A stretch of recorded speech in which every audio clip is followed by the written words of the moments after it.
හරි. අපි නැවතත් කතා කරන්න යන්නේ නැවතත් ඔබ ආදරෙන් පිළිගන්නවා මේ channel එකට. මොකද්ද අපි මේ කතා කරන්නේ? හැමදාම හැමෝම කතා කරන law of attraction. මොකද්ද මේ ගැන දන්නේ?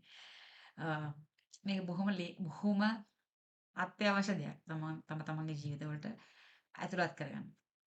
මොකද මෙතනදි වෙන්නේ? අපි කරන්නේ මෙතන තමන්ගේ vibration එක ඉහළට ගන්න එක. එතකොට අපි මොන හරි දෙයක් ඕන නම් ඒ දේ මට හම්බුණා කියලා තියෙන තැනින් තමයි පටන් ගන්නෙ. එතකොට හිතන්න ඔයාට කවුරු හරි බොයිෆ්‍රෙන්ඩ් කෙනෙක් ඕනේ. එහෙම ඔයාට ඕන නම් ඔයා පටන් ගන්න ඕනේ මට දැන් ඉන්නවා කෙනෙක් කියලා. බොහොම ලස්සන කෙනෙක්, හැඩවසම් කෙනෙක්, බොහොම සල්ලි තියෙන කෙනෙක්. තමන්ට අවශ්‍ය ඕන දෙයක්. ඒ ලිස්ට් එක තියෙන කෙනෙක් දැන් මට මේ හම්බෙලා ඉන්නේ කියලා හිතන්න. එතකොට දැන් මට මොන හරි දෙයක් තියෙනවා නම් මම ඒක නයි බොරු වෙන්නේ නැහනේ. මම කියන්නේ නැහනේ මම තාමත් ඒ දේ හොයනවා කියලා. හිතන්නකෝ ඔයාට මොකක් හරි ලස්සන ෆෝන් එකක් ඕන. ඔයාට මොකක් හරි ලස්සන ෆෝන් එකක් ඕන. එතකොට ඔයාට ඒ ෆෝන් එක දැන් ඔයාට තියෙනවා. හරි. දැන් මේ ෆෝන් එක ඔයාට තියෙනවා නම් ඔයා තවදුරටත් මේ ෆෝන් එක හොයන්නේ නැහනේ. හරි. අන්න ඒ වගේ තමයි. දැන් මේ ඔයා කියන අවශ්‍ය දේ ඔයාට මේ වෙලාවට ලැබිලා තියෙන කියලා ඔයා හිතන්න. එතකොට අ මෙතන ඉස්සරහට යන්න පුළුවන්.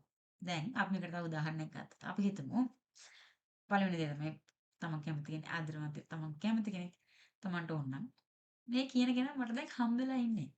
ආයේ ඒ ගැන මට worry වෙන්න දෙයක් නැහැ. එතකොට මං කොහේ හරි එළියට ගියාම මම හොයන්නේ නැහැ කවුද මෙතන ඉන්න සිංගල් කට්ටිය කවුද. එහෙම මං හොයන්නේ නැහැ.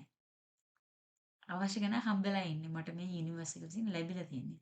මේ කර්මය බොහොම දිග කතාවක්. අපි සමහරුන්ට බුදුහාමුදුරුවෝ කියන බුදුහාමුදුරුවෝත් කියනවා හිත විසින් තමයි මේ දේ ක්‍රියාත්මක කරන්න කියලා. අපි හැමෝම පින් පව් ඔක්කොම කරලා තියෙනවා. ඒ හින්දා අපි හැමෝටම ලැබෙන්න නොලැබෙන්න හැමදේම වෙන්න පුළුවන්. අපි මේ law of attraction එක පාවිච්චි කරද්දී වෙන්නේ තමන්ට ලැබෙන්න තියෙන දේ ඒකට ආකර්ෂණය කරගන්න එක. ඇත්තටම කිව්වොත් තමන්ට මොන හරි ප්‍රශ්නයක් තියෙද්දි මේක බොහොම අමාරුයි ක්‍රියාත්මක කරන්න.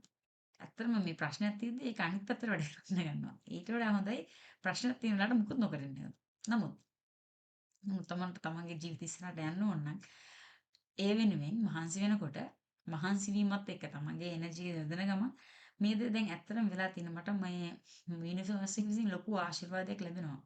කියන දේ ලැබෙනවා කියන එක හිතට අරගෙන කළොත් අපිට තවත් ඉස්සරහකට ඉක්මනට යන්න පුළුවන්. ඒකයි මෙතන මේකේ වෙනස.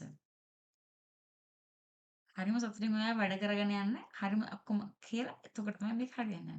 මේ කියනවා මේක try කරලා බලන්න. හරි ගියොත් මට call එකක් දෙන්න. මට message එකක් දාන්න. මම බොහොම කැමතියි ඔයාගේ විස්තරය දැනගන්න. තවත් මේ channel එකෙන් ගොඩක් මේ වගේ දේවල් අපි කතා කරන්න බලාපොරොත්තු වෙනවා. ඔයාලට ගොඩක් all the best.